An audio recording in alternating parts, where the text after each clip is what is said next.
sangat sangat membanggakan.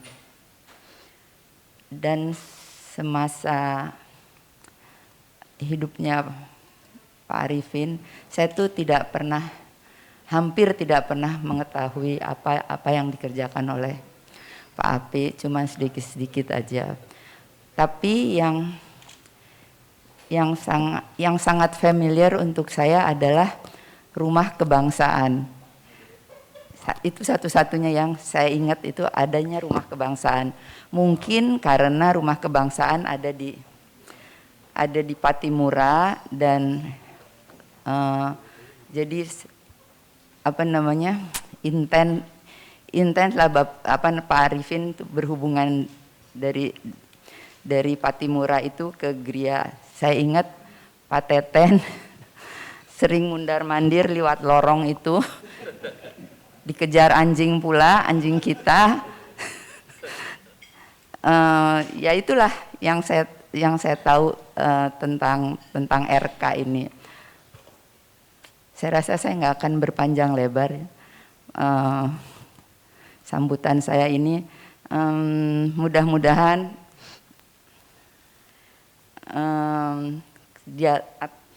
dialog kali ini yang bertemakan Indonesia bangkit bersama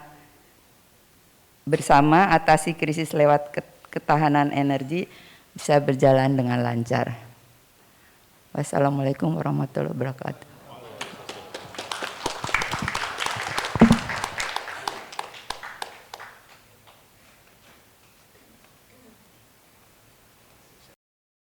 Perhatian, mulai dari masalah energi yang masalah pangan, masalah kesehatan, masalah sosial politik.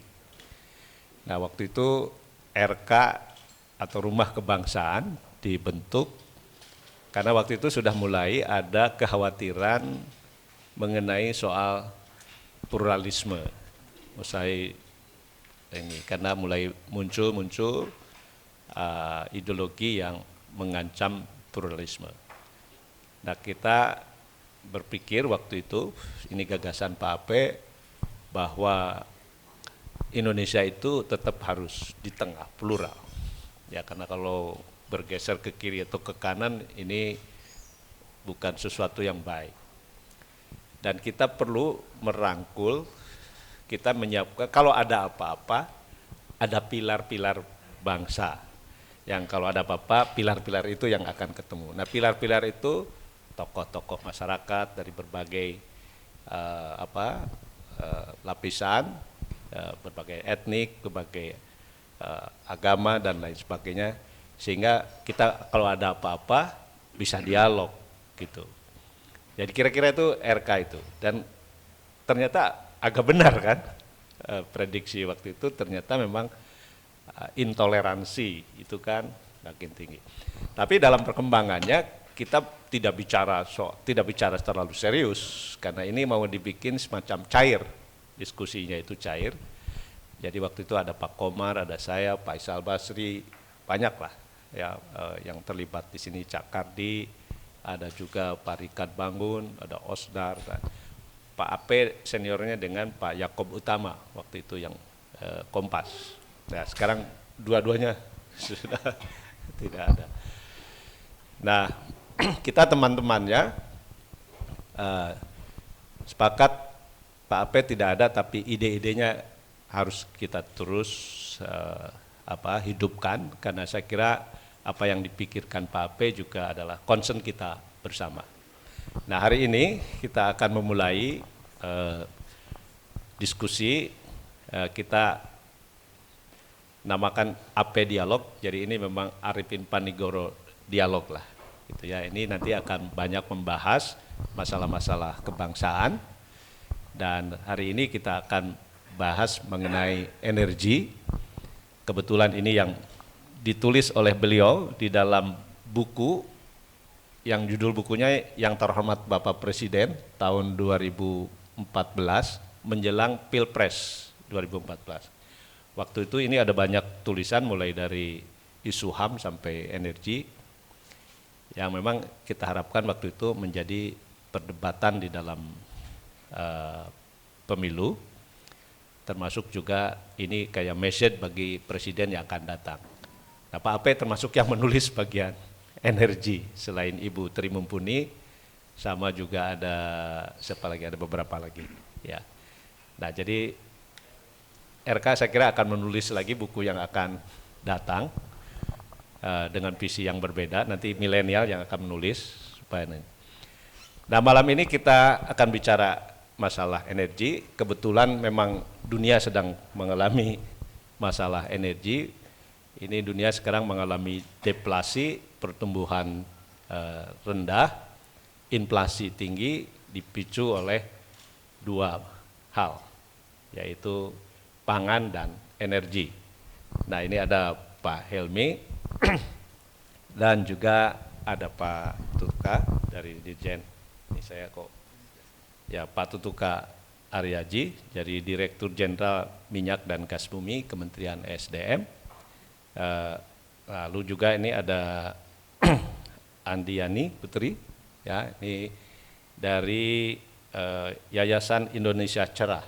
Nah, ini banyak saya kira melakukan riset strategis untuk isu-isu clean energy. Ya, tadi ini kita punya teman diskusi yang cukup baik. Jadi ini kick off, nggak tahu nanti apakah tiap bulan atau apa, nanti kita lihat.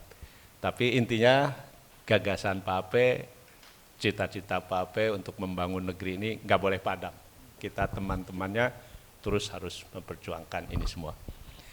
Baik, kita mulai mungkin dari Pak Helmi dulu. Tuan rumah.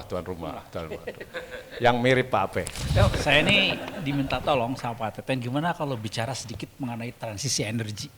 Begitu Pak ya? Ya. Nah, kalau kita bicara transisi energi, kebetulan ya, saya sama Pak Ape almarhum tahun 2019,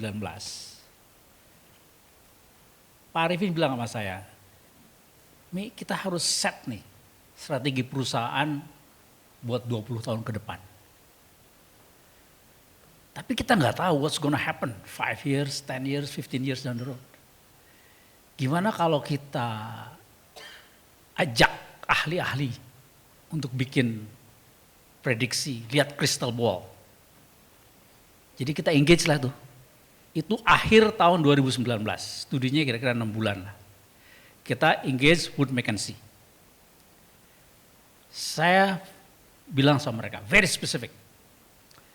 Coba kumpulkan data dari seluruh konsultan seluruh dunia.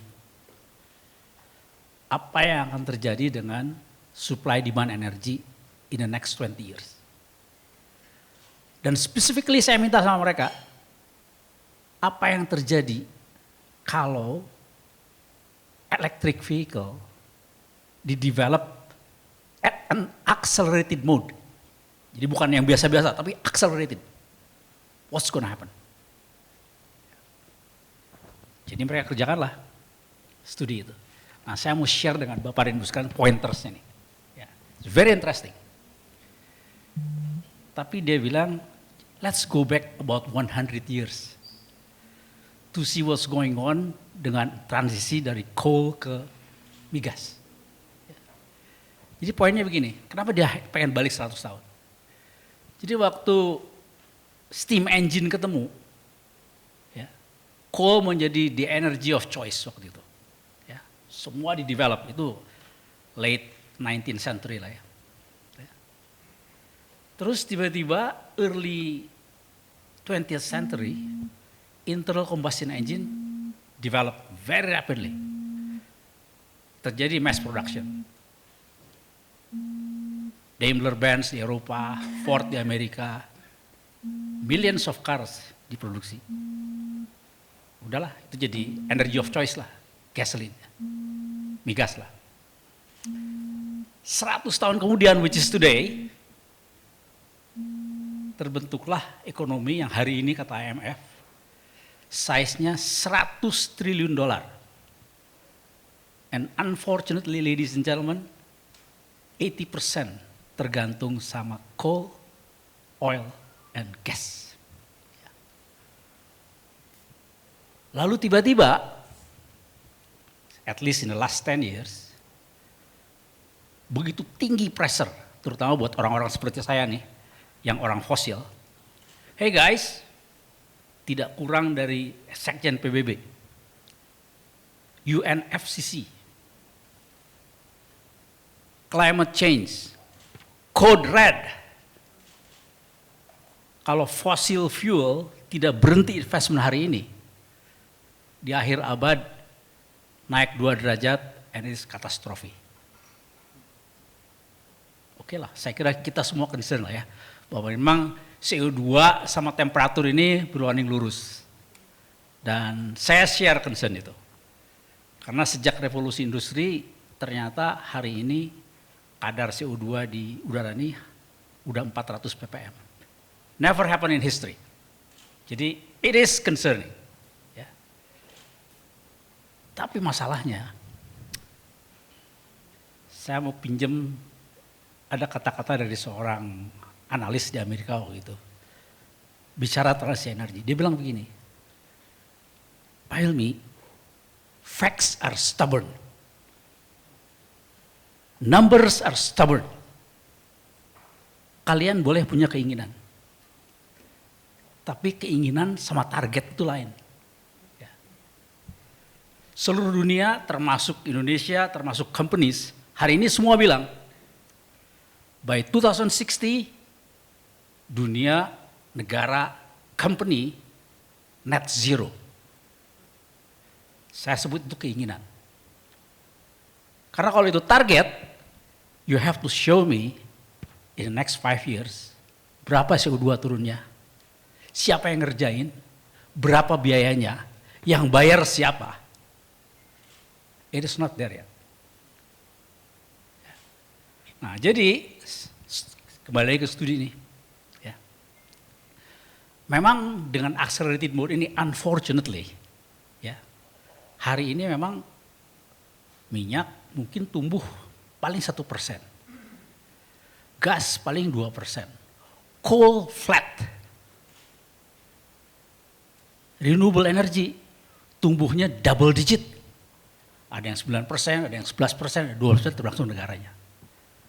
Tapi dari 14 billion ton oil equivalent kebutuhan energi dunia, renewable energy ini nggak sampai 1 billion.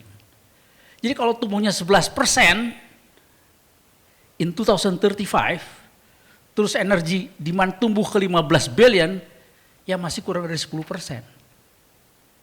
Akibatnya apa? Oil, gas, and coal will continue to dominate. Ya. Bukan nggak mau, kita mau, and we'll do our best. Tapi memang perlu waktu. Ya. Ini infrastruktur migasnya dibentuk 100 tahun. $100 trillion ekonomi terbentuk karena itu. Dan sekarang kita diminta untuk merubah itu in less than 30 years ke renewable, ke teknologi yang masih belum mature. Yang satu intermittent, yang satu masih di-develop, yang satu ya mudah-mudahan bisa berkembang terus sih. Cuman hari ini saya kasih ilustrasi aja. Ada satu angka namanya energy density. Ya. Kalau kita bandingkan energy density antara lithium ion sama gasoline, itu 1:100. Jadi kalau sekarang kita mau ngisi pesawat pakai lithium ion battery, terbang dari Jakarta ke San Francisco, itu volumenya 100 kali lipat, ya nggak mungkin buat angkat dirinya sendiri udah nggak bisa. Ya, jadi itu yang saya bilang, facts are stubborn. Kita bisa punya keinginan, tapi ya kita harus realistik dengan angka-angka. Jadi maaf Pak Dirjen, saya sering lihat angka yang banyak sekali dari SDM, dari Kementerian LHK, even dari konsultan terbaik di dunia. Karena harus ikut kan, dunia bilang 2060 net zero, so I have to show it. Tapi it is all conceptual. Karena teknologinya masih develop. Technology is developing. Ya. Waktu pindah dari coal ke gasoline is very clear. Ya. IC is mature, developing, dan sekarang menjadi the most efficient way of transporting thing, pakai gasoline. Ya. Sementara renewable energy ini ya masih develop. memang improving sih. Tadi saya bisa energy density. Ya. In the last 15 years, baterai itu udah develop. Yang tadinya cuma 50 kWh, sekarang bisa 450 kWh misalnya. Ya. Tapi hal-hal seperti itu memang harus diikuti terus, karena masih jauh itu dari yang kita inginkan. Belum lagi misalnya ini salah satu data yang disampaikan oleh teman-teman ini. Kalau kita mau punya mobil listrik di Indonesia, yang paling praktikal itu kita charge di rumah kan. Ya. Sekarang ini mobil Hyundai yang paling sederhana itu 30 kWh itu. Ya. Ini ada ahli listrik nih Pak Nur Pamuji. Kalau listrik saya di rumah 2000 watt, berapa jam Pak diperlukan untuk nge-charge 30 kWh Pak? Oh iya, oke Pak. Solusinya? Oke. Artinya apa? Yang 450 dan 900 watt ini, which is the majority of pelanggan, dia harus naik jadi 4.000 kan Pak? Ya, can you do that? Oh, kok gitu? Jadi artinya capacity maupun grade harus ditambah signifikan. Oke lah, itu maksud saya itu hal-hal detail yang saya nggak perlu bicara lah. Cuma maksud saya, my point is, kembali ke tadi yang saya bilang, facts are stubborn. Kita bisa punya keinginan, tapi sekali lagi, kalau kita mau mencapai target, we have to show the milestone every year untuk menunjukkan bahwa kita bisa mencapai itu. Dan unfortunately, menurut saya hari ini kan nggak publik kan Pak ya? Enggak, ini diskusi bebas. Menurut saya 2060 net zero itu is wishful thinking. That's my personal opinion. Tapi anyway, terus pertanyaan saya, apakah kita harus give up? No, we should not give up. Kita harus kerja keras menuju ke situ. Dan menurut saya ada 4 hal yang harus dikerjakan. Ini sebagai pembuka diskusi aja. Nomor 1, new and renewable energy harus terus dikembangkan sesuai dengan keekonomiannya. Karena kalau nggak ekonomis, nggak sustainable. Ya. Itu nomor 1. Nomor 2, penelitian buat energi yang baru harus terus dikerjakan. Siapa tahu satu hari ada breakthrough, hidrogen bisa diproduksi dengan sangat murah. Then we will be in different business. Nomor 3 yang tidak kalah pentingnya, karena kita banyak sekali coal fire power plant sama gas, kita capture CO2-nya, kita injeksikan ke dalam depleted reservoir supaya hidup PLTGU dan PLTG ini bisa diperpanjang tanpa menghasilkan polusi. Dan last but not least, saya kira kita jangan melupakan energi baru seperti nuklir, because they are very powerful dan emisinya rendah. Mungkin itu pembuka diskusi. Terima kasih. Assalamualaikum warahmatullahi wabarakatuh. Terima kasih Pak Helmi, keren. Terima kasih Pak. Ini tidak untuk di cover di media, ini diskusi internal karena kami biasa diskusi bebas di ruangan ini dengan Pak Ape dulu.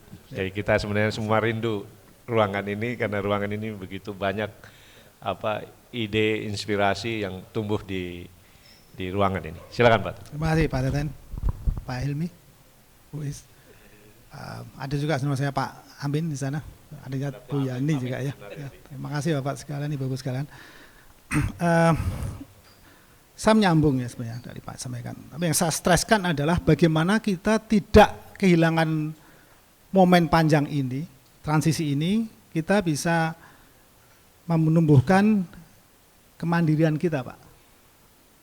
Acap kali kita menerima teknologi, menerima kemajuan, tapi kita menikmati sebagai konsumen.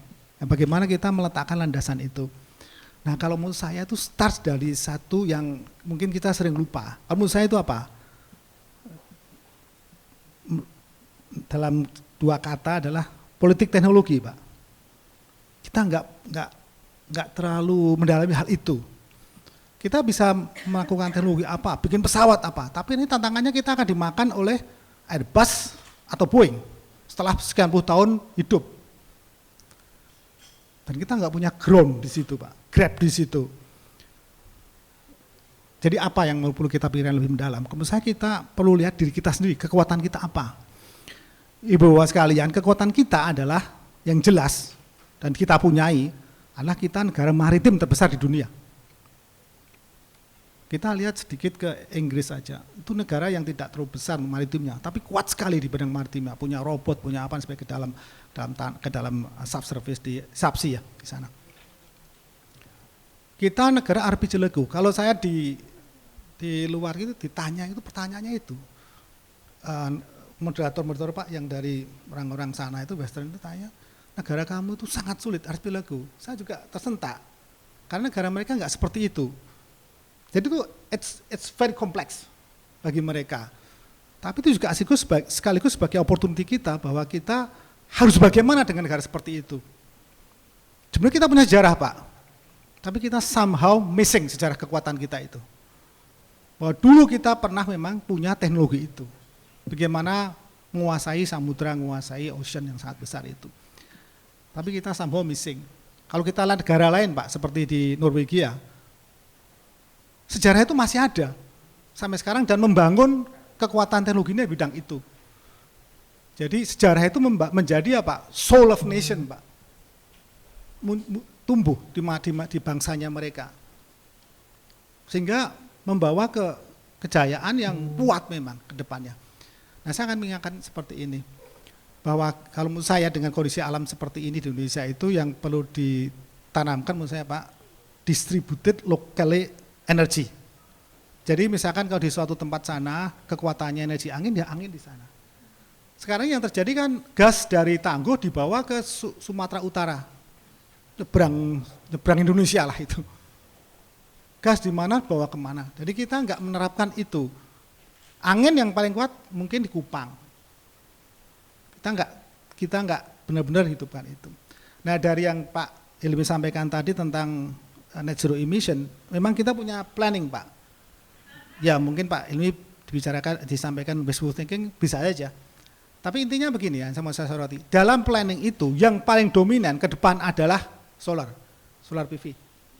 Nah, tapi kita sadar sekarang ini bahwa Indonesia itu matahari tidak seperti Afrika. Panas tidak sekali, dingin tidak. Angin juga tidak demikian juga, air juga demikian juga kan. Jadi kita seperti ya bangsa kita itu sosok kemampuan energinya itu. Jadi tidak mudah mengembangkan solar PV itu karena tidak seperti di Afrika yang panasnya panas sekali sehingga penyimpanan baterainya tidak terlalu tangguh sekali teknologinya. Jadi bagaimana? Jadi ini nggak mudah pengembangan itu.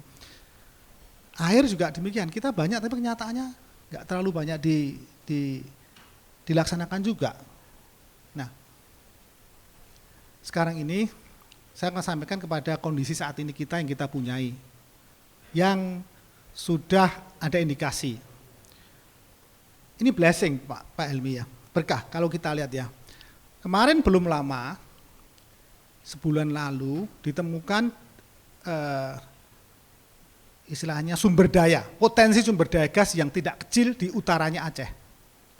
Blok Andaman 1, 2, sebelahnya blok Andaman 1, Andaman 3. Terus sebetulnya di utaranya Bali dan utaranya Lombok juga ada kemampuan gas yang cukup besar, potensi sumber daya gas juga besar. Sudah di award ke suatu perusahaan multinasional, utaranya Lombok agak besar, utaranya Bali lumayan.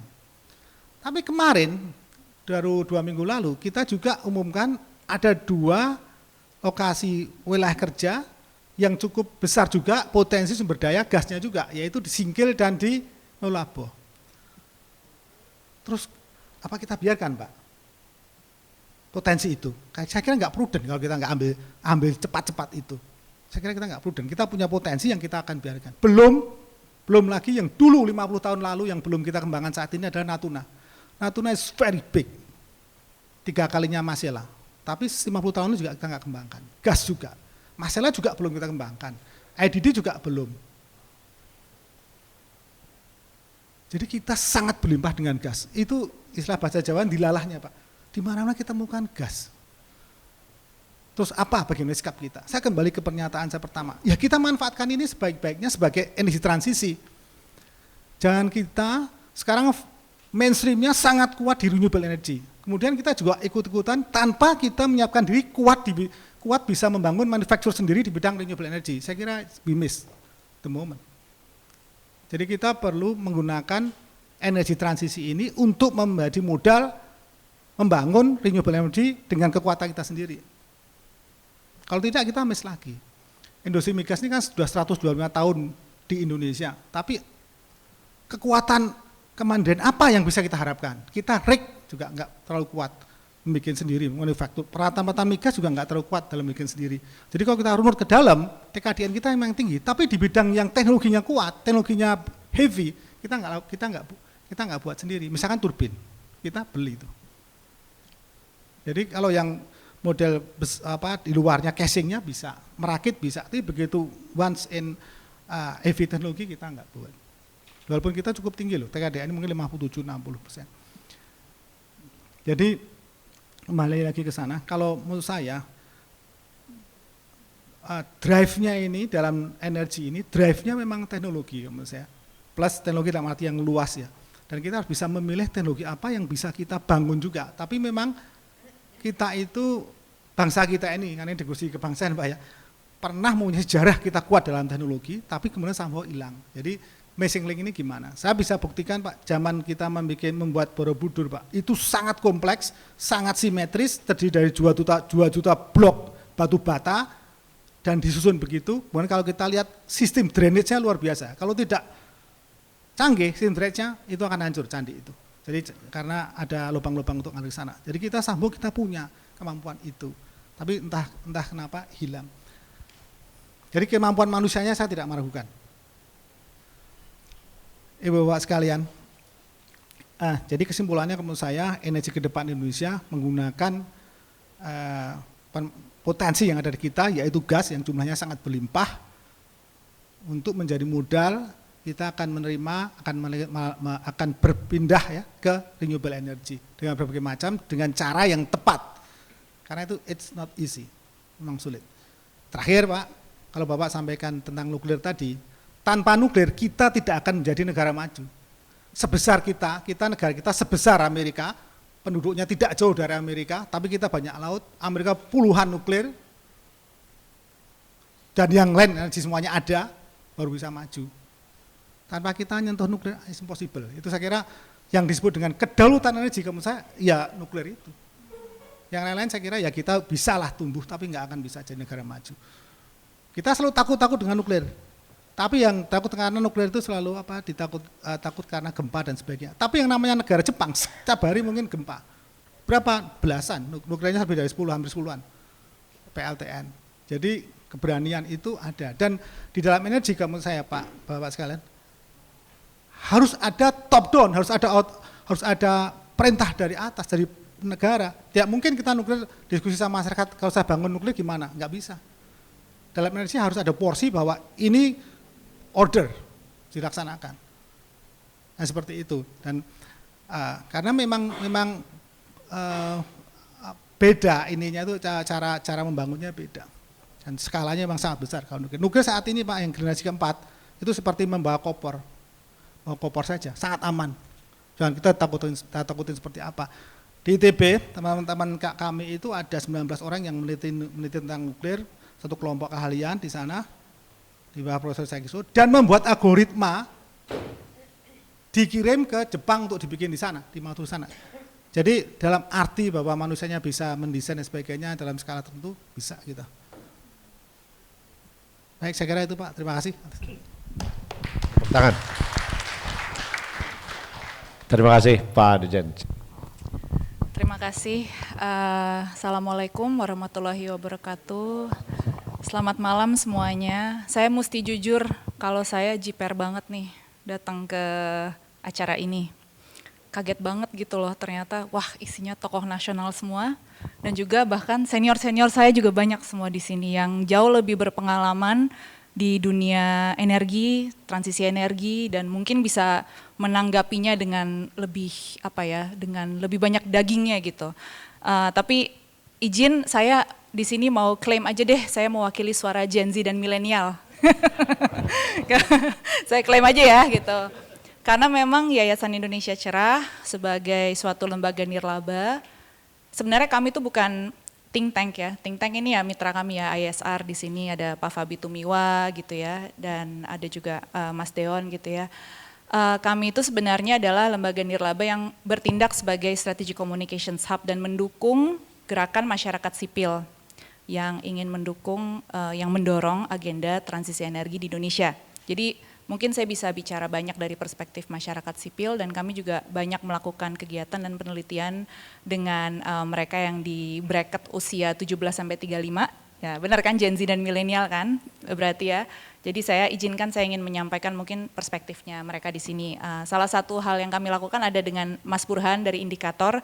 Tahun lalu kami menyelesaikan survei besar, survei nasional, pemilih pemula dan pemilih pemuda berusaha untuk melihat persepsi mereka terhadap krisis iklim dan transisi energi juga salah satunya sebagai agenda politik gitu. Jadi sebenarnya pertanyaannya adalah apakah mereka akan memilih berdasarkan kedua isu tersebut gitu, memilih pemimpin mereka nanti di 2024 berdasarkan kedua isu tersebut. Nanti saya akan mungkin cerita sedikit.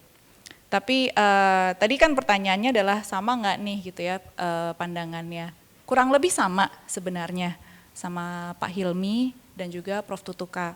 Dari sisi pragmatisme memang benar transisi energi itu harus dilakukan ya karena kita lagi menghadapi krisis iklim gitu ya, sudah di depan mata, window kita hanya 8 sampai 10 tahun globally ya untuk bertindak.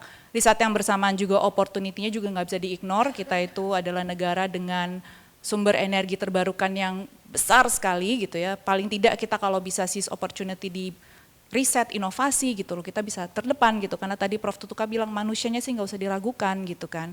Jadi itu juga yang kedua, namun juga yang ketiga framing tadi yang disampaikan adalah ketahanan energi. Saya ingin sedikit mengusulkan flipping the mindset gitu ya, bahwa ketahanan energi itu yang sebagaimana dinarasikan di media saat ini adalah bukan hanya media nasional tapi juga di media global, seolah-olah menjadi alasan untuk mengerem momentum transisi energi. Jangan dulu deh lagi krisis energi gitu, kita fokus mandiri dulu energi. Nah sekarang tadi Pak Teten menyebutkan subsidi kita bengkak sampai 500 triliun.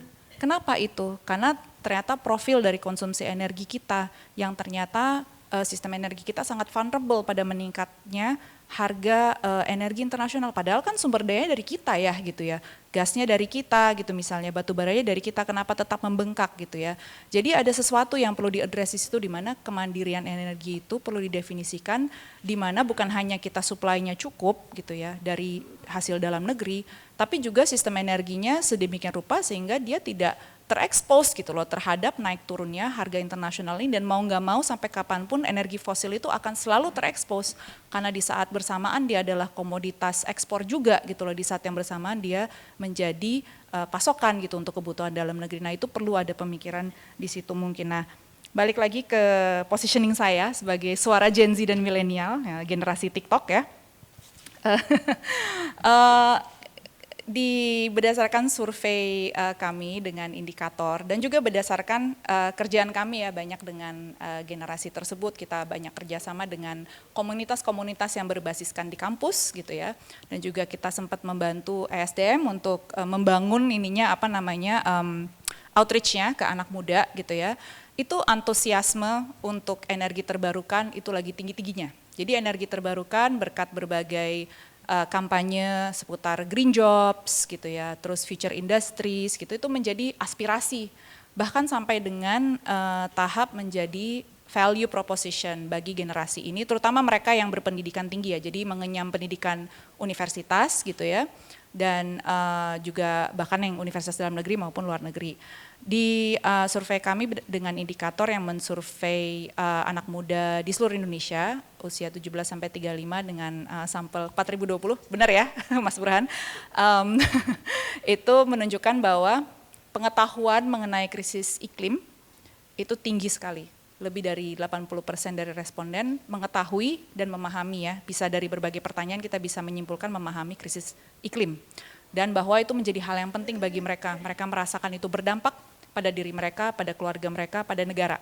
Gitu. Jadi ada aspirasi juga untuk melakukan action terhadap krisis iklim itu sangat tinggi, lebih dari 50%, bahkan willingness to pay untuk climate action sebanyak 30.000 gitu, yang adalah setara dengan 1 ton CO2 ya kalau berdasarkan carbon tax dari undang-undang HPP kemarin gitu ya, yang belum diimplementasikan sampai sekarang. Jadi itu sudah kita lihat sudah bergerak menjadi nilai. Nah, jangan sampai momentum ini itu hilang gitu, karena misalnya banyak narasi yang mulai kita dorong dan kembangkan di media menunjukkan bahwa susah gitu misalnya, terlalu sulit untuk dilakukan. Jangan dulu, Indonesia tunggu dulu deh gitu. Nah, itu yang mungkin perlu disampaikan, sayang banget. Into how do we overhaul the institutional design sama tata kelolanya si sektor energi ini. Sektor energi kita ini kan beda ya sama sektor energi kebanyakan negara di mana sudah mulai terbuka gitu kan, di mana ada pemisahan gitu ya. Mungkin nanti detailnya pasti yang ada di sini para suhu-suhu saya sebenarnya bisa lebih banyak ya memberikan usulan yang lebih detail. Nah, itu yang satu. Yang kedua adalah there needs to be big investment going, bukan hanya untuk bangun pembangkit energi terbarukan contohnya, tapi the grid, backbone-nya dari sistem ini itu kan udah uzur ya. Prof. Tutuka pasti bisa confirm ini, Pak Hilmi juga, itu harus di overhaul terutama untuk ketenaga listrikan. Kalau misalnya untuk sektor lain kayak transport, we also need to overhaul the supply chain gitu loh, the logic behind the supply chain gitu misalnya. Tapi kalau untuk sektor ketenaga listrikan khususnya adalah grid. Nah, itu kan investment besar dan kemungkinan tidak akan datang dari investment swasta. Itu perlu banyak sekali kerjasama investment dari duit public sektor gitu kan, dan juga mungkin public sektor negara lain atau development banks. Itu adalah tugas besarnya. Finally, supaya tidak terlalu lama, saya harus jujur sama Prof. Tutuka bahwa mewakili suara masyarakat sipil, kami itu sangat skeptik terhadap penggunaan gas sebagai transition fuel. Karena walaupun emisinya lebih rendah ya per unit gitu ya, tapi ada misalnya faktor metana, itu kan kita belum konklusif gitu loh, apakah kemudian secara kumulatif metana ini karena dia potensinya tuh untuk menjebak ya panas, jadi greenhouse gas potensi dia itu lebih besar dan terjadi dalam 20 tahun hidupnya yang pertama gitu loh. Jadi dia punya kemampuan untuk menjadi semacam climate bomb seperti yang kita bilang gitu loh, bahwa ketika itu dia banyak dirilis ke udara, dia akan benar-benar mengakselerasi gitu proses pemanasan global dan kemudian menghadirkan gitu ya krisis iklim lebih cepat. Itu kita masih di dunia civil society Indonesia maupun global tuh masih sangat skeptik Pak gitu loh. Jadi mungkin butuh lebih banyak dialog di situ gitu ya untuk membicarakan hal ini. Kemudian yang kita juga masih skeptik adalah karena karakter industrinya kan sama banget sama fosil. Jadi misalnya sekali infrastrukturnya sudah dibangun itu akan terjadi lock-in gitu, artinya yang tadi misalnya dibilang dalam 10-15 tahun harus bertransisi, mungkin jadi nggak bisa karena udah terlalu banyak investasi masuk ke gas, jadi ya 30 tahun ke depannya masih harus pakai gas gitu, dominan gitu. Dan yang paling terakhir seperti kasus subsidi, kan dia adalah komoditas yang masih sangat terekspos ya sama international pricing.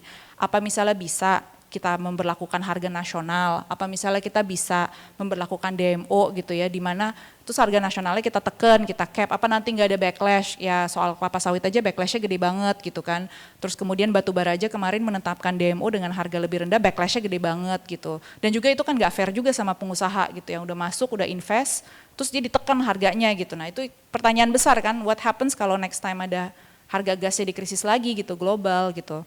Nah itu yang pertanyaan-pertanyaan itu yang menurut saya belum terjawab, jadi kita masih sangat skeptik gitu loh terhadap gas sebagai transition fuel.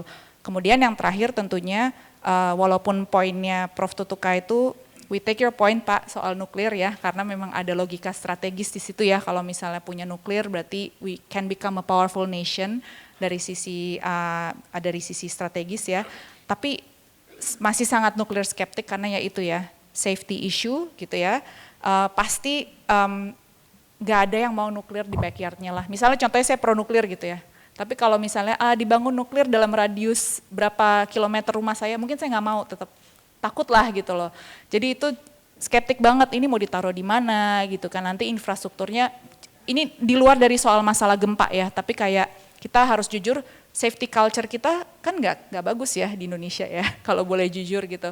Jadi pasti akan ada banyak ketakutan ini gitu loh. Siapa sih yang mau nuklir misalnya dibangun di dekat ibu kota baru gitu? That's gonna be our capital. Kalau ada apa-apa gitu kan, itu yang satu gitu. Nah kemudian juga yang kedua yang bikin skeptik adalah karena itu tipenya a high concentration power generating source kan Pak ya.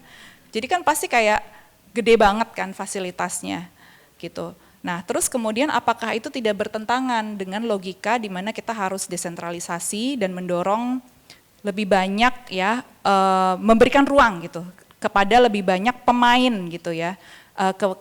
Memberikan ruang kepada partisipasi lebih banyak unsur masyarakat, apakah itu swasta ataupun memang komunitas gitu ya, community langsung gitu.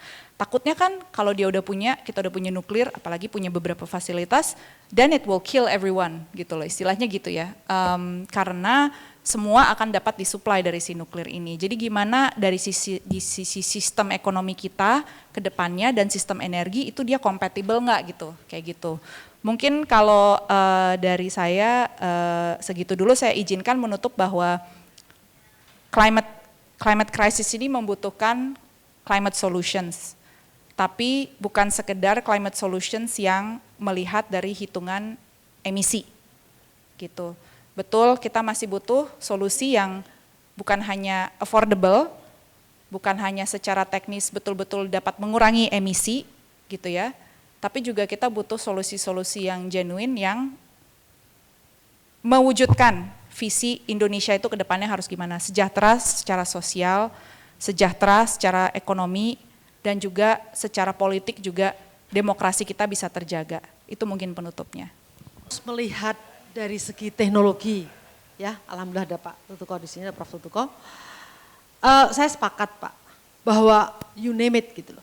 Kita tuh banyak orang-orang cerdas segala macam gitu. Tapi harus diakui, kita tuh sangat lemah di riset dasar. Apapun, sehebat apapun yang kita punya, ternyata prinsipalnya masih dipegang sama yang punya paten atau punya apapun, sehingga kita menjadi bangsa yang miskin. Harus tidak bisa bebas, harus masih bayar di sana. That's really draining our resources gitu ya. Itu yang pertama. Jadi kita tidak pernah berani invest cukup besar di riset dasar yang itu sebetulnya merupakan sesuatu yang sangat fundamental untuk bangsa ini menjadi hebat. Saya ingat salah satu menteri di Jepang tuh ketemu, dia bilang, Punisang, if your country never spend ya big enough fund untuk riset, jangan pernah berpikir kamu jadi negara maju. Which is itu benar, padahal dia ngomongnya sudah 15 tahun yang lalu Pak. Dan itu sudah saya teriakan kemana-mana, jadi memang berat. Itu yang faktor penting gitu. Terus saya sepakat dengan yang namanya culture.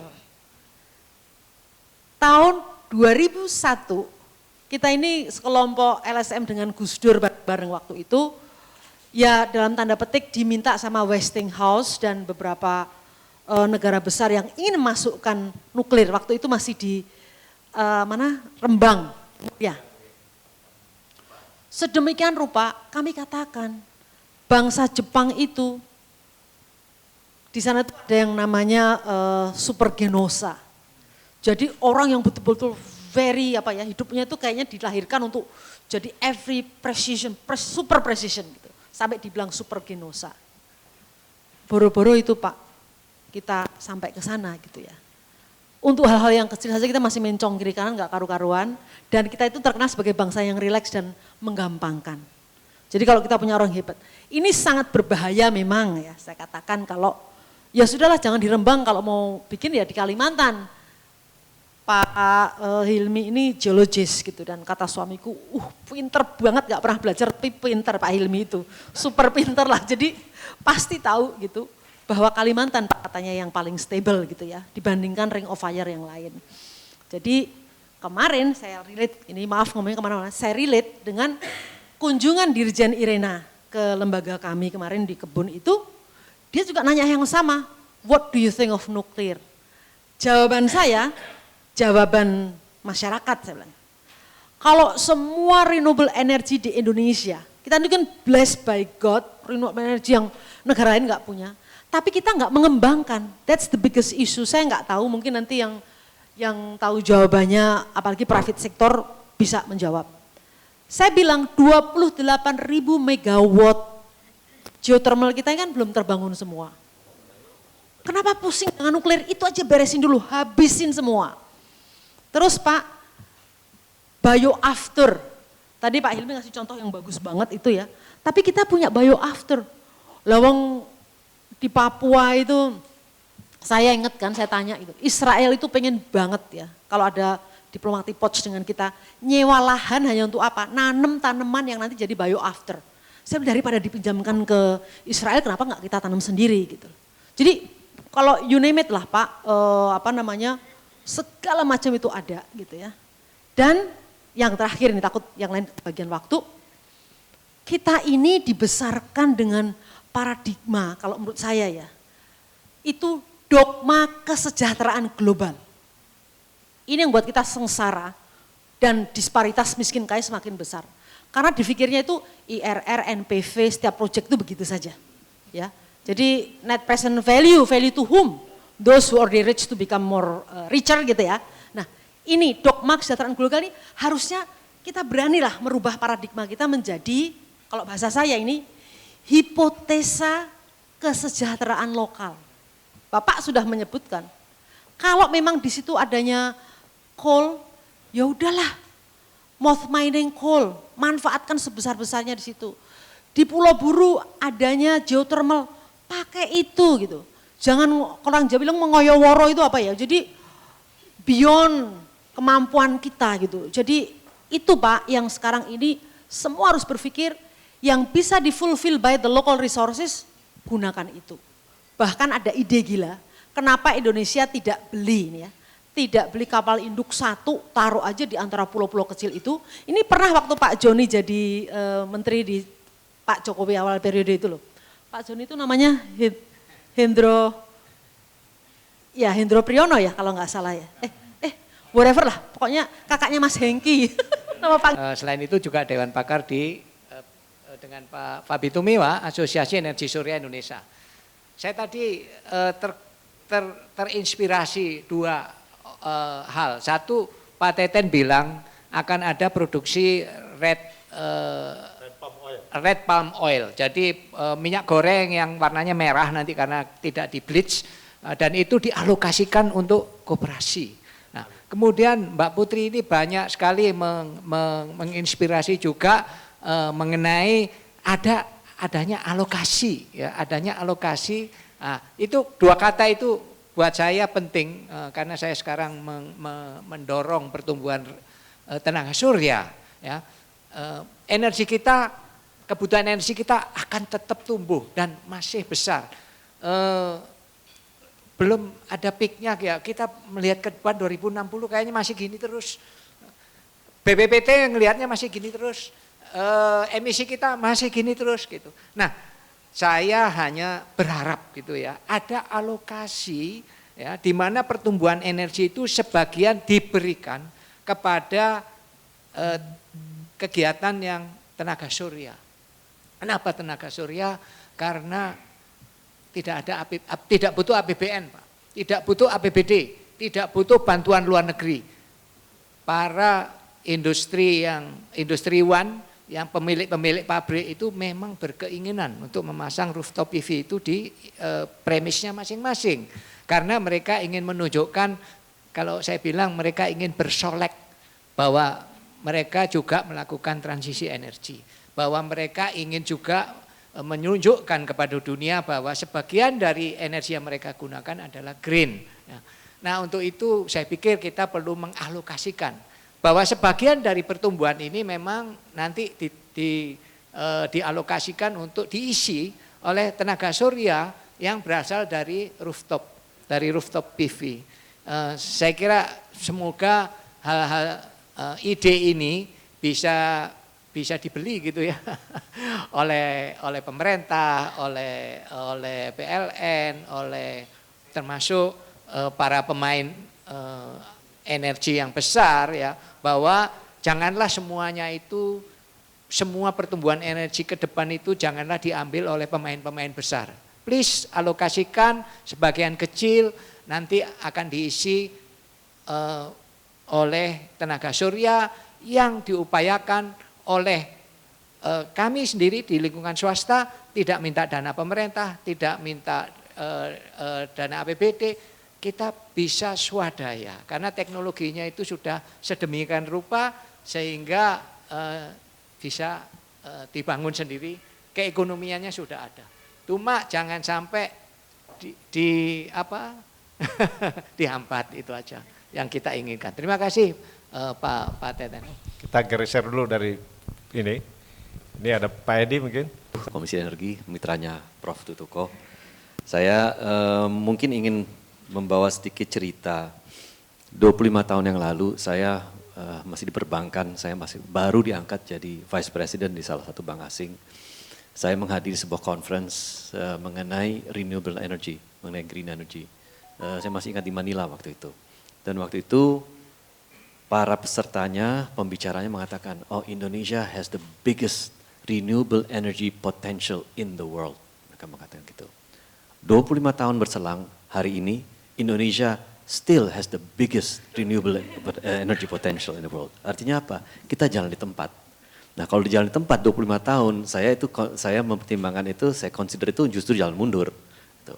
Banyak potensi yang kita miliki, banyak sekarang resources tadi sampaikan geothermal ada di mana-mana. Memang banyak tidak termanfaatkan, ya memang kalau lihat dari segi jangkauan, biasanya ada di remote areas, infrastruktur belum ada, ya upfront investmentnya tinggi sekali. Jadi kalau itu dibandingkan hari ini dengan coal sangat murah. Sehingga ya kenapa tidak, dan apalagi kita punya coal yang berlimpah di negara ini. Jadi itu mungkin suatu pertimbangan dan saya rasa kita memang di satu pihak, saya bukan mengatakan bahwa I'm a proponent for fossil ya, tapi I'm realistic. I'm realistic karena sehari-hari itulah yang saya urus di Komisi 7.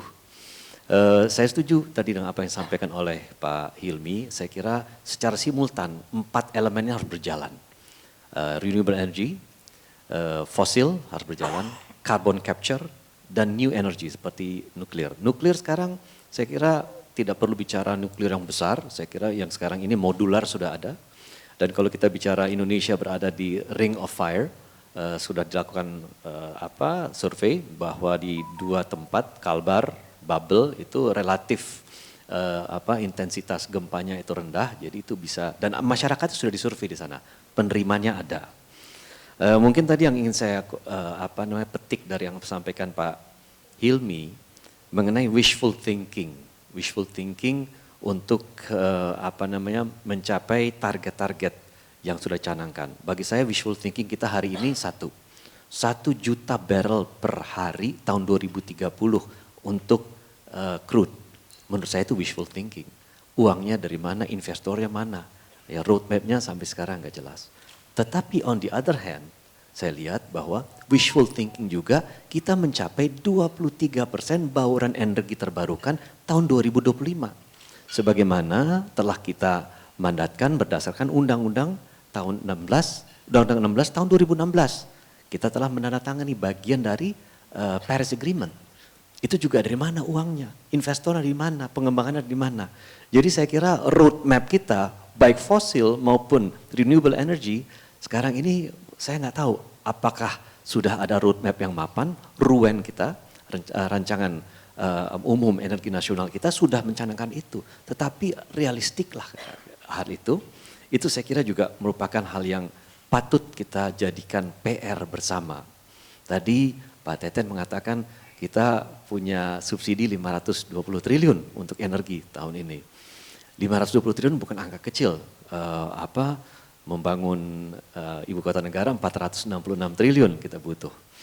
Sayangnya apa? 520 triliun itu kebanyakan mungkin 50 atau 60% itu tidak tepat sasaran. Yang menikmati kaum yang mampu. Bukan justru mereka yang berhak menyasar itu, tidak yang menerima itu. Hampir 60% penerima yang membeli pertalite itu orang mampu, ya punya mobil mungkin 2 atau 3, ya. BUMN yang beli itu, kita pernah melakukan sidak, rupanya ada mobil-mobil BUMN belinya pertalite. Tuh. Nah tambah lagi ya LPG 3 kg, itu juga 30% penggunanya adalah mereka-mereka yang justru punya kemampuan. Nah ini yang jadi PR kita lagi, bahwa begitu banyak subsidi kita keluarkan itu ternyata tidak tepat sasaran. Kita sudah sampaikan, tolong pemerintah, mohon maaf saya ngomong pemerintah ini agak halus karena kita baru masuk jadi jadi bagian dari pemerintah dan bos saya baru diangkat jadi Menteri Perdagangan, jadi bicaranya agak tenang-tenang saja. Tapi intinya saya kira ini sekarang ini memang harus Perpres 191 tahun 2014 harus direvisi. Karena di situ nanti bisa kita rinci siapa saja menerima yang berhak menerima subsidi dan ada mekanisme untuk pemberian sanksinya. Saya kira itu penting sekali daripada kita buang-buang begitu banyak. Kita baru saja mensahkan APBN 2023, subsidi naik. Subsidi BBM naik, subsidi listrik naik, LPG naik semua. Nah, jadi supaya subsidi itu betul-betul tepat sasaran, rasanya itu perlu dilakukan. Dan kalau kita bicara terakhir mengenai ketahanan energi kita ya hari ini berdampak langsung pada ketahanan fiskal. Karena begitu banyak uang yang keluar, ya fiskal kita apa masih kuat untuk menanggung ini. Ya kita national reserves kita nggak punya. Singapura waktu kemarin terkena COVID, itu mereka begitu defisitnya besar, tidak pernah ngutang. Dikeluarkan national reserves, 45 billion dollars. Kita nggak tahu sampai hari ini berapa sesungguhnya national reserves Singapura. Tetapi begitu kurang ada aja terus. Nah jadi ini ketahanan energi kita, ketahanan fiskal per hari ini yang namanya kemandirian energi BBM kita itu adalah notabene stok yang ada di Pertamina 21 hari. Yang mana Pertamina harus mengeluarkan 5 miliar dolar untuk membeli itu. Nggak ada lain. Padahal amannya kalau kita punya at least 60 hari. Itu stok kita BBM. Apalagi sekarang kondisinya sekarang lebih sulit, uangnya terbatas, kita nggak bisa beli minyak BBM yang lebih murah yang notabene datang dari Rusia. Tetapi ya saya rasa ini PR banyak, ketahanan energi kita is key. Apakah kita bicara hari ini fosil, kita bicara renewable energy, Mbak Putri saya juga setuju bahwa renewable energy is inevitable. Kita nggak akan mungkin kita hindarkan, itu harus kita laksanakan. Dan karena memang itu dampaknya kita sudah lihat. Seperti apa kalau kita terus mengembangkan fosil. Tetapi hari ini meskipun disruption, hari ini Eropa hari ini sudah menyalakan lagi. Pembangkit-bangkit coal-nya, bahkan nuklir juga akan dinyalakan. Coal-nya dari mana? Ya dari Indonesia. Gitu. Negara adi, environmentalist seperti Australia, nggak mau dia stop produksi coal. Ekspor terus coal-nya.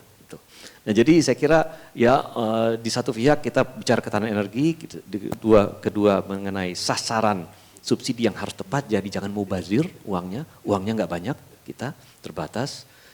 Dan ketiga saya kira komitmen kita, saya dalam hal ini dari DPR, komitmen kita mendorong, kita akan sahkan nanti insya Allah undang-undang energi baru terbarukan dalam masa sidang akan datang. Jadi kalau pemerintah segera mengirimkan DIM-nya, daftar isian masalah, kita akan sahkan dan itu adalah terobosan baru. Kita berharap akan semakin terfasilitasi pengembangan energi baru terbarukan. Terima kasih. Assalamualaikum warahmatullahi wabarakatuh. Mulai dari 7 tahun yang lalu di Rumah Kebangsaan, waktu itu ada Erika juga. Jadi saya gara-gara malam tuh baca mengenai GDP, urutannya Indonesia dan lainnya, kemudian juga energi, ekuivalen, ton oil dan lainnya. Jadi waktu itu saya coba proyeksikan bahwa kalau Indonesia akan masuk sebagai sekian besar dengan asumsi pertumbuhan per tahunnya ekonomi sebesar apa, kita perlu energi sebesar apa gitu, ekuivalennya. Ternyata angkanya harus melampaui konsumsi energinya Rusia saat itu. Nah, jadi kalau kita lihat Rusia dengan apa sih yang Rusia nggak punya gitu, nuklir punya, gas punya, coal punya dan lain-lainnya, kita harus melampaui itu gitu. Nah, jadi kalau melihat kenyataan, kalau enggak memang kita nggak akan mungkin tumbuh seperti itu. Nah, jadi ini ada trade off-nya. Nah, dari hitungan sederhana itu, kesimpulannya sederhana, kita hanya punya pilihan memilih energi yang semurah mungkin. Nah, ini yang mungkin perlu kita pertimbangkan karena betul kita punya renewables, ya banyak ya. Kita punya surya, punya yang lain-lain. Apakah itu yang termurah? Saat ini yang termurah memang ya batu bara, mau gimana itu kenyataannya seperti itu gitu. Jadi ya memang fakta itu keras kepala.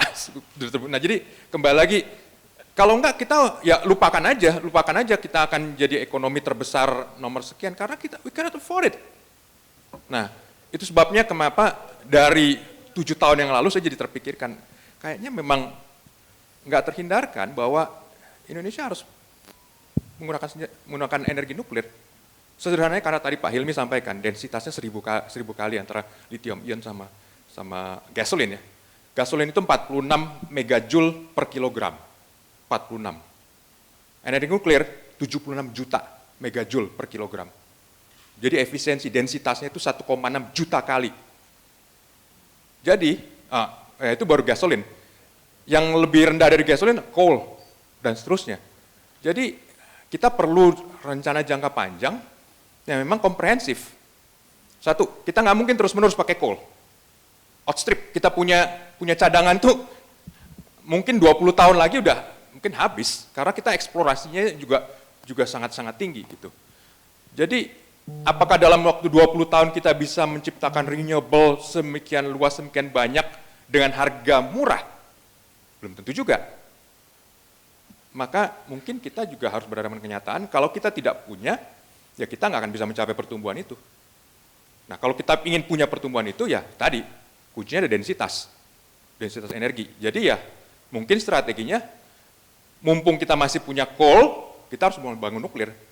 Untuk menggantikan coal ini, betul tadi Mbak Puni juga sampaikan mengenai geothermal, Indonesia punya sumbernya banyak. Cuma memang ini kan surya juga ada, kita kan punya masalah dengan intermittent. Ya, industri itu butuh energi yang kontinu terus-menerus, nggak naik turun hanya gara-gara siang malam atau misalnya angin kencang atau enggak gitu. Perlu yang konstan, yang saat ini cuma bisa disuplai oleh batu bara yang bisa konsisten terus-menerus. Yang selain itu apa ya? Ya nuklir, mau gimana? Nah, jadi kembali lagi, kalau densitasnya 1,6 juta kali, ya, ini terhadap gasolin. Mungkin kalau dengan coal mungkin densitasnya mungkin 2 juta kali lah atau 3 juta kali, maka kita harus siap juga dari sekarang. Ya, sekarang bahwa memang kita nggak terhindarkan, memang kita hanya bisa membeli pertumbuhan ekonomi kita dengan masuk, bukan sebagai, tadi mohon maaf dengan Pak Putu, bukan sebagai, karena memang kebutuhan kita terkait densitas tadi. Karena kita pasti suatu saat nggak akan punya suplai batu bara lagi, ya, karena kita outstrip semuanya. Pasarnya bagus, apalagi kalau negara kita jual, ya kita konsumsi juga. Nah kalau misalnya kita tetap mau konsumsi, kemudian kita batasi, nanti diselundupin juga, keluar juga, percuma juga. Tapi kenyataan suatu saat akan habis, karena kita nggak punya cadangan sebanyak Rusia, kita nggak punya cadangan sebanyak Australia, nggak punya seperti yang lain. Jadi perlu kita realistis bahwa memang kita perlu strategi bahwa ada satu sumber yang harus kita gantikan. Nah itu yang saya pikir kenapa akhirnya tidak terhindarkan bahwa kita perlu energi nuklir. Prancis 75%, 70% energinya berasal dari nuklir. Ya, ekspor. Cuma mereka, Jerman nggak mau beli, nggak ngerti juga. Jerman aneh aja sendiri ya. Tapi, balik lagi, Taiwan pakai energi nuklir juga. Gempanya ya banyak juga. China membangun sekarang ini sekitar 20 PLTN baru. Masih panjang, untuk jadi itu masih panjang, pakai teknologi baru. Ada smart pebbles dan lain-lain lah istilahnya. Kemudian kalau mau agak berdamai, misalnya seperti India, pakainya thorium. Kita punya sumber thorium. Tetapi memang balik lagi, kita nggak bisa mau ke sana, tapi nggak mempersiapkan. Nanti keburu coal-nya habis dulu, ya, udara kita juga kotor, baru kemudian kita tergopoh-gopoh. Sementara bangun PLTN itu nggak bisa dalam satu malam, ya bisa bicara 10 tahun, 5 tahun, 10 tahun. Tapi kalau misalnya tadi aturannya belum ada, kemudian juga perangkat hukum dan sosialnya belum siap, ya kita nggak akan pernah mencapai sana. Jadi saya berpendapat ya memang kita punya istilahnya keniscayaan tadi, memang kita nggak punya pilihan, harus memikirkan secara serius mengenai energi nuklir, karena memang tadi terkait dengan densitas, terkait dengan satu sumber yang memang kita akan deplete, habis, dan memang nggak terkait. Nah, tentu kalau misalnya bicara, ya kita kan masih punya energi geothermal, sayangnya di beberapa tempat, itu di tempat yang terpencil, yang maksudnya untuk masuk ke grid aja panjangnya minta ampun gitu, jauh sekali. Kita punya energi ocean thermal energy, tapi ada di Laut Banda, nggak ada industri di sana, nggak mungkin juga dipindahin, gitu. Jadi memang kita tuh punya beberapa masalah, kita punya masalah mengenai logistik, kalau kita ketergantungan pada energi misalnya seperti energi fosil, ya jangan lupa bahwa ternyata emiter polutan terbesar itu adalah kapal tanker karena menggunakan heavy oil. Itu polutan besar banget. Nah, jadi kembali lagi, saya nanti bisa kemana-mana, tapi intinya tadi, kita memang perlu energi yang affordable, semurah mungkin. Ya. Nah, kalau misalnya tadi, renewables kita bisa tekan, tadi, pasti itu juga maunya gitu kan, tapi akan perlu waktu untuk bisa menekan harga itu. Nah, untuk bisa renewables bisa konstan, berarti perlu energi baterai. Nggak tahu baterainya sebesar apa gitu dan bagaimana dengan pencemarannya dan pengendalian lainnya. Jadi kembali lagi dalam pandangan saya mungkin yang perlu serius pikirkan adalah berapa mau kita bayar untuk pertumbuhan kita dan apa yang kita punya pilihan apa yang tersedia buat kita. Karena kita nggak mungkin ekonomi bertumbuh kalau kita nggak sanggup bayarnya juga. Kira-kira itu saja. Bidang ekonomi. Menyimak apa yang disampaikan tantangan pertama dari Pak Hilmi ya. Targeted plan atau wishful thinking. Ini saya melihat dari pembicaraan dari para pakar, sepertinya sudah menguasai permasalahannya gitu. Kok kayak tikus mati di lumbung padi ya? Kita punya cadangan minyak gas yang masih besar dan belum dieksploitasi. Sementara kita punya pandangan juga ada tantangan krisis energi. Oleh karena itu disarankan, tadi juga Mbak Ditri sampaikan, manfaatkan aja dulu itu. Tetapi paradigmanya sebagai satu transisi. Bukan itu akan dipakai terus selama-lamanya begitu. Nah, bagaimana mengkomunikasikan ini secara publik bahwa kita betul-betul sedang dalam satu kondisi krisis. Yang tadi diindikasikan oleh Pak Hilmi berdasarkan riset, itu akselerasinya makin lama makin cepat gitu. Kalau dulu perlu 100 tahun, mungkin menuju ke elektrik ini akan lebih cepat lagi. Nah, bagaimana paradigma itu disiapkan untuk publik? Tadi Pak Edi saya simak pembicaraan di DPR, rupanya sudah cukup masif ya, cukup intensif ya. Apakah itu sudah sesuai dengan ruen kita yang dipetakan? Betul nggak kombinasi dari energi ini sudah sesuai dengan peta masa depan kita?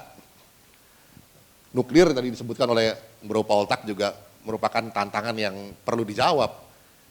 Kondisi yang disampaikan oleh Profesor Tutuko tadi kan, bagaimana locally distributed energy ini untuk kondisi real geografi Indonesia. Kita semua udah bisa memetakan masalahnya dengan sangat-sangat baik, kita punya potensi yang sangat banyak, tetapi kok nggak jalan-jalan ini rasanya. Ada yang salah di mana? Tadi diindikasikan oleh Profesor Tutuko, saya setuju ada politik teknologinya. Nah, kalau bicara politik teknologi tentu mesti ada political will-nya. Siapa yang kuat untuk bisa memberikan order seperti yang disampaikan Profesor Tutuko tadi untuk memerintahkan ini berjalan. Nah, sekarang saya melihat pemerintah sekarang ini punya political will menuju ke sana dengan melarang ekspor yang mentah supaya perkuatan industri Indonesia itu bisa terjadi, menjadi kenyataan. Membereskan current account defisit kita, karena kebanyakan impor, kurang ekspor misalnya. Nah, ke depan siapa yang bisa punya political will untuk menjamin itu semua? Karena pemetaan masalahnya sudah sangat-sangat baik oleh para ahli di sini. Semua sudah tahu nih masalahnya kayak begitu. Dan kita punya potensi untuk mengatasinya. Fosil masih cukup, ada banyak bahkan. Yang fosil tadi sebagai geologis, Pak Ilmi masih bisa mengatakan ada 60-70% mungkin yang belum tereksploitasi. Ya itu kan anugerah, tetapi kok kita nggak bisa ambil kesempatan itu. Nah, mungkin peta politik yang bisa menyelesaikan ini, Pak Teten bisa menjawab dari perbincangan-perbincangan di belakang layar itu. Terima kasih. Selamat malam Bapak Ibu sekalian. Perkenalkan, saya Tama Satria Langkun. Dulu ditempa dan dibesarkan di lembaga yang dibikin oleh Kang Teten. Dan kemudian pindah ke LPSK, terus kemudian sekarang bergabung di partai politik di Perindo. Nah, senang sekali bisa ada di sini berdiskusi dengan narasumber yang sangat berkualitas. Nah, terkait dengan diskusi energi baru dan terbarukan, mungkin saya akan berangkat dari RUU EBET yang sedang dirancang dan sekarang sudah sampai di meja presiden dan kemudian akan segera dibahas. Poinnya adalah di sana akan terlihat bagaimana kemudian kebijakan negara ini terkait dengan sektor energi. Yang pertama, saya berangkat dari energi listriknya misalnya. Kalau saya baca, mudah-mudahan ini sama dengan yang sudah di meja Pak Presiden.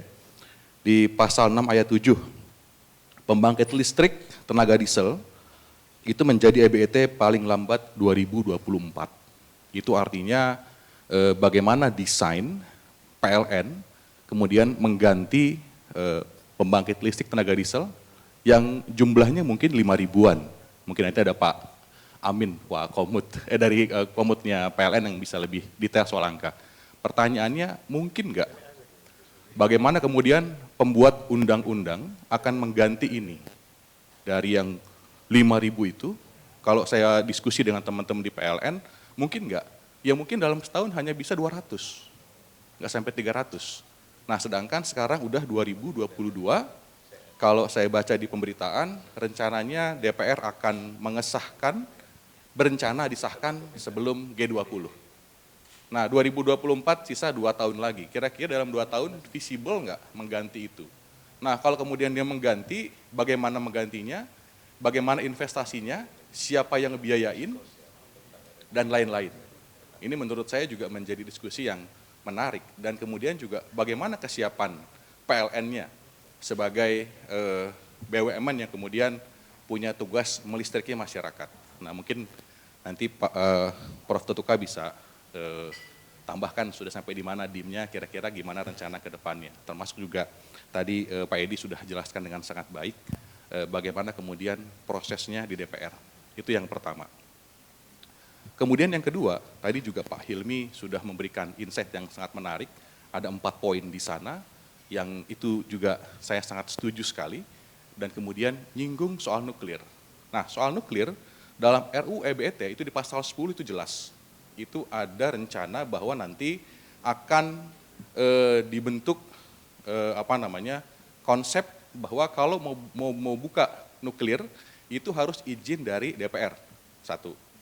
Kemudian yang kedua, itu nanti akan ditaruh di bawah PLN dan diatur ke dalam peraturan pemerintah. Nah pertanyaannya, apakah kemudian PLN menjadi objek lagi yang diatur dalam peraturan pemerintah? Ini mau seperti apa desain nuklirnya? Kemudian yang ketiga, dalam pasal yang sama, itu bicara soal pembentukan majelis tenaga nuklir. Nah pertanyaannya, bagaimana konsepsinya soal izin nuklir, ada majelisnya, ditaruh di bawah PLN, dan kemudian ini kira-kira mau berlangsung atau disiapkan dalam berapa tahun ke depan. Nah kemudian pertanyaan tadi juga disebutkan bagaimana ada baseline penelitiannya, risetnya, apakah boleh misalnya hal tersebut itu dijelaskan. Artinya sebagai sebuah undang-undang, dia akan berlaku, mengikat, dan tentu saja akan jadi arah kebijakan energi ke depan. Kemudian poin lainnya adalah terkait dengan nuklir, itu nanti akan ada yang namanya, ini dalam undang-undang, Badan Usaha Milik Negara, Pertambangan Bahan Galian Nuklir. Nanti ada BUMN lagi yang akan dibikin. Jadi ada majelis tenaga nuklir, soal perizinan nuklir, kemudian juga nanti akan ada yang namanya BUMN, soal penggalian tenaga nuklir. Ini menjadi puzzle-puzzle yang kemudian ke depan perlu juga kita lihat. Kalau tadi ada rencana dalam waktu beberapa tahun ke depan akan direalisasikan, seberapa realistis dia dan bagaimana kemudian desainnya. Nah mungkin sementara itu pandangan saya terkait dengan RUU EBET yang kemudian juga mudah-mudahan bisa mendapatkan jawaban. Terima kasih. Salam. Baru dari perspektif lain ya. Pak Hilmi begitu sebutkan, oh, oke, ini kok nggak kepikir dulu ya sama kita ya. Oke. Saya ingin memulai dengan tahun 2007. 2007 itu kami teriak kencang sekali kepada Pak SBY agar Indonesia mengambil leadership dalam perundingan iklim. Karena kita sebagai negara kepulauan terbesar, terbanyak, terancam dan seterusnya begitu. Pada pertemuan di Bali kita teriak keras sekali, setelah ketemu Pak SBY di istana saya menyampaikan itu, Pak SBY mau dan mencoba melakukannya. Tapi kok Indonesia tidak juga tampil untuk mengambil leadership dalam perundingan iklim. 2014 Kang Teten ngajak saya masuk rumah transisi, membantu rumuskan polisinya Pak Jokowi. Pak Jokowinya mau untuk mendorong Indonesia mengambil leadership dalam perundingan iklim, tapi kok juga tidak tampil seperti apa yang kita bayangkan ideal. Lalu saya mencoba merenung apa yang salah, komitmen kepala negaranya ada, kemauannya ada, begitu. Saya lihat ternyata untuk mengambil kepemimpinan di dalam perundingan iklim itu harus ada bukti nyata. Indonesia melakukan sesuatu yang fundamental yang kemudian bisa menagih negara lain untuk juga melakukan hal yang sama. Nah, di Indonesia yang menariknya ketika berunding antar sektor, sektornya beliau ini yang paling keras sekali. Karena begitu pertambangan dan energi setuju, ya ada penurunan yang sangat fundamental, khususnya ketika merumuskan NDC, itu banyak sekali indikator-indikator berubah. Tetapi mungkin ada pertimbangan lain tadi, fase transisinya butuh waktu lama dan seterusnya, akhirnya yang terjadi ngotot-ngototan antar sektor tidak mau melakukan penurunan secara mendasar. Nah, kan ini dibaca dengan baik oleh negara-negara yang lain. Oh, segitu komitmen Indonesia, ya udah. Ya kami mau mencoba bermanuver dengan carbon trading. Akhirnya yang menjadi keributan adalah penjualan karbon. Dapat pundi-pundi di mana dan seterusnya begitu.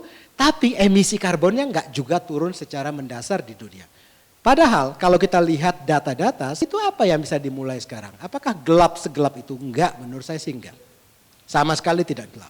Yang pertama yang bisa dilakukan itu ada role model dari pemerintah, baik pemerintah daerah, pemerintah pusat, menunjukkan ada perubahan lifestyle yang kemudian bisa diikuti oleh seluruh bangsa ini. Tahu, oh oke, saya kalau naik public transport sekarang makin nyaman dan ternyata Menteri UMKM kalau ke kantor itu lebih banyak naik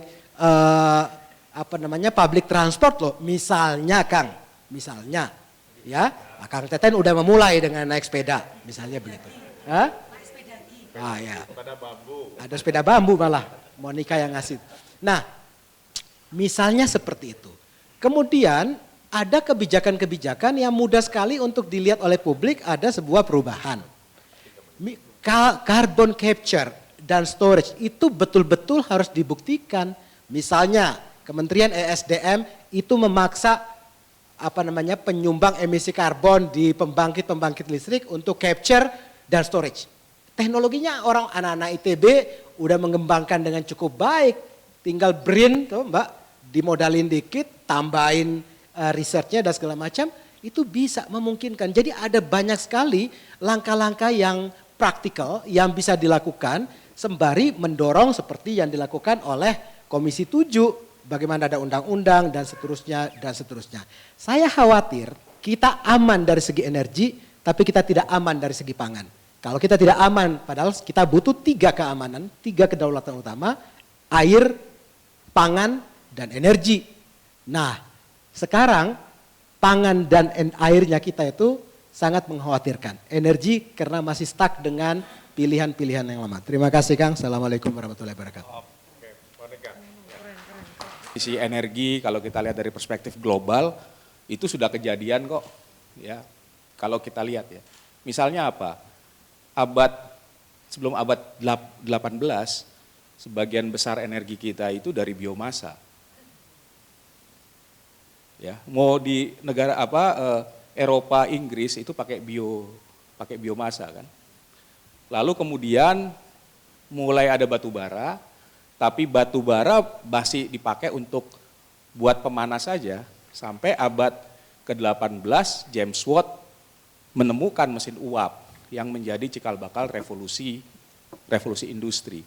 Disitulah mulai penggunaan batu bara besar-besaran.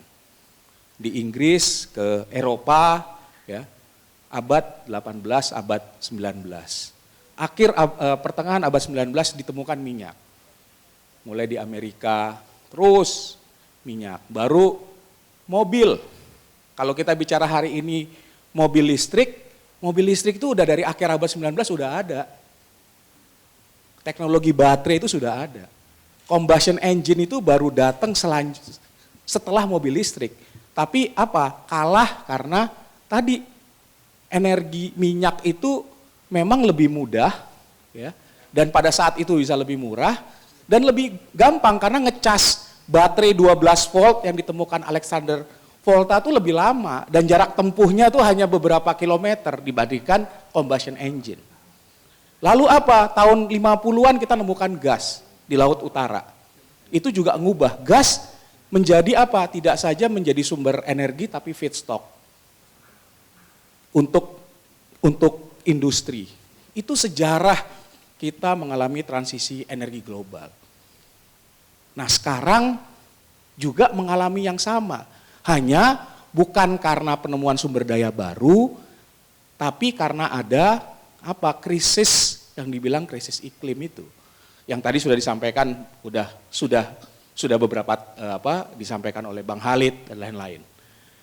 Jadi ini adalah sebuah krisis dan memang tadi kalau kenapa ada tekanan untuk kita harus melakukan perubahan secara cepat, mengganti fosil menjadi sumber energi yang lebih bersih karena ada limitnya gitu. Limitnya apa? Konsentrasi gas rumah kaca di atmosfer yang semua orang bilang, laporan IPCC terakhir mengatakan we don't have so much time, kita hanya punya waktu kurang dari 10 tahun. Karena apa? Kalau temperatur global itu ya naik sampai 1,5 derajat, bahkan menuju 2 derajat, kita semua tuh tambah susah hidupnya. Jadi sebenarnya itu. Hari ini kalau kita lihat, dan ini dari data yang ada saja, coba lihat Kompas tanggal 28 Juli kemarin. Kompas 28 Juli kemarin itu dia ada tabel yang melihat bencana iklim di Indonesia dalam 10 tahun terakhir. Itu naik tajam. Dan itu berkorelasi dengan apa? Kenaikan konsentrasi gas rumah kaca sebenarnya. Mana kita berjalan dari titik sekarang menuju sistem energi yang baru yang harus dilakukan dalam waktu cepat. Kalau tadi transisi energi dari biomasa ke batu bara itu mungkin butuh waktu kira-kira 200 tahun, ya, dan industri minyak itu udah 100 tahun. Sekarang kita hanya punya waktu kurang dari 30 tahun gitu. Jadi memang harus ada extra measures, nggak bisa lagi business as usual. Jadi poinnya itu adalah gimana kita bisa bergerak cepat, ya, menuju ke sana. Dan harus ada extra effort dan kalau kita lihat itu adalah no regret policies, no regret action. Jadi memang nggak bisa milih-milih semuanya. Kita harus punya, kita mau ke sini ya kita ke sana gitu. Benar-benar mengerahkan semua sumber daya dan tidak hanya eksklusif di Indonesia, semua negara menghadapi tantangan yang sama gitu. Membangun infrastruktur energi terbarukan untuk mencapai net zero 2050, kita butuh investasi berapa di tahun 2050? 1.200 triliun dollars, average 40 billion dollars gitu. Kalau kita lihat investasi energi dulu adalah pengkritik, sekarang saya pelaku. Susah sekali untuk mendapatkan listrik di desa, apapun sumbernya. Jadi kita mau ngomongin renewable ya, maaf saya bilang, saya udah 3 tahun nungguin kampus bambu, 3 tahun saya teriak Pak Amin minta listrik, nggak ada listrik. Jadi kita punya genset 3, gitu.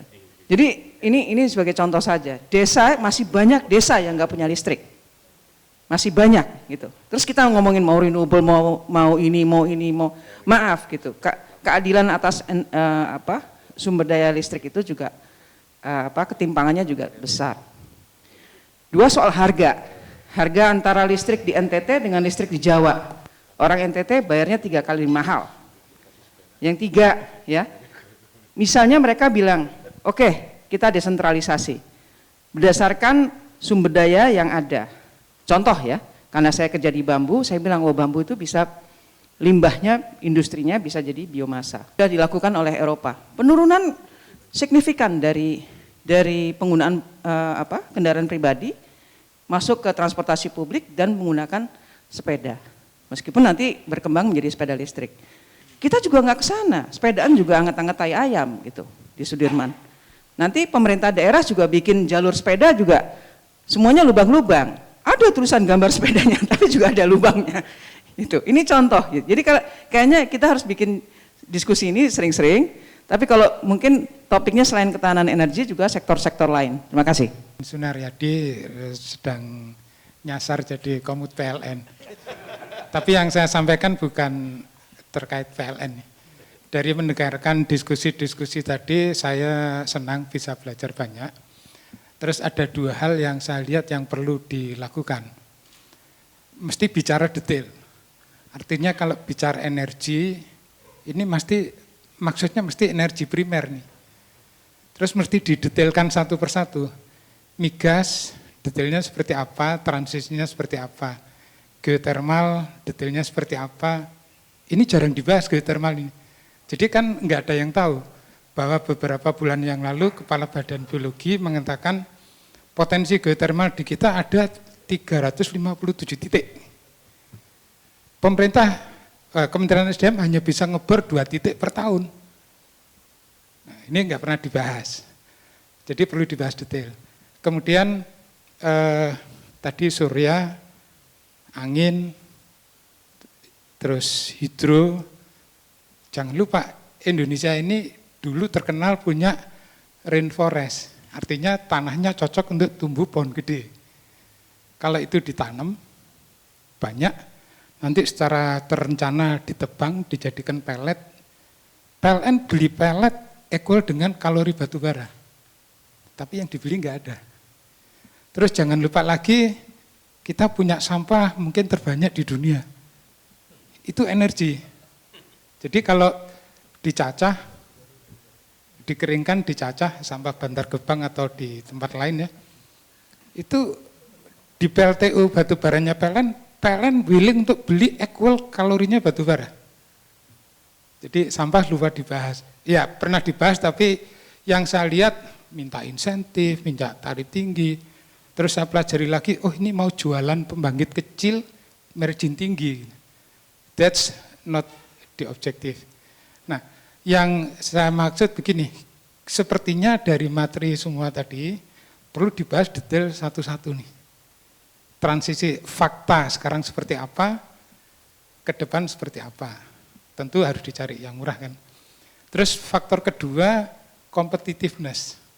Kita bicara ketahanan energi, tentunya ketahanan energi untuk bangsa Indonesia. Kalau kita bicara bangsa Indonesia, kita harus melihat competitiveness bangsa Indonesia dibanding bangsa lain. Kita lihat satu persatu, migas masih kompetitif. Indonesia punya 126 cekungan migas, 60% belum pernah dibor, kita nggak tahu isinya. Artinya apa? Oh next time harus dibor, harus dieksplorasi. Dan eksplorasinya harus open area, bukan yang di dalam wilayah kerja. Geothermal kompetitif nggak? 40% potensi geothermal dunia adanya di Indonesia. Sudah pasti kompetitif, tapi tidak ditangani, tidak dieksplorasi. Kita lihat surya. Saya lihat Indonesia petanya surya itu kuning sama hijau. Kuning itu nggak ekonomis, hijau itu nggak layak di develop. Ada spot-spot yang bagus, coklat, itu di NTT dan beberapa spot di Jawa. Jadi kalau kita bangun surya, listriknya pasti kalah efisien dengan di Australia. Australia itu coklat semua. Sebagian besar Afrika Utara, Afrika Selatan coklat semua. Angin sama. Competitiveness gimana dengan negara lain? Kuning sama hijau. Nggak layak juga. Yang dicari kan gini, environmentally wise, economically wise. Tapi kalau dua-duanya enggak kan buat apa gitu. Nah, jadi menurut saya pertama dilihat detail satu persatu, kedua dilihat competitiveness-nya.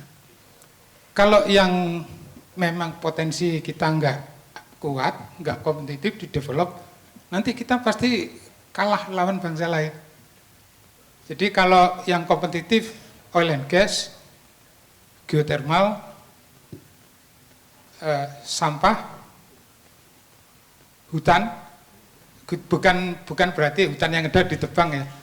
Kita kan banyak tanah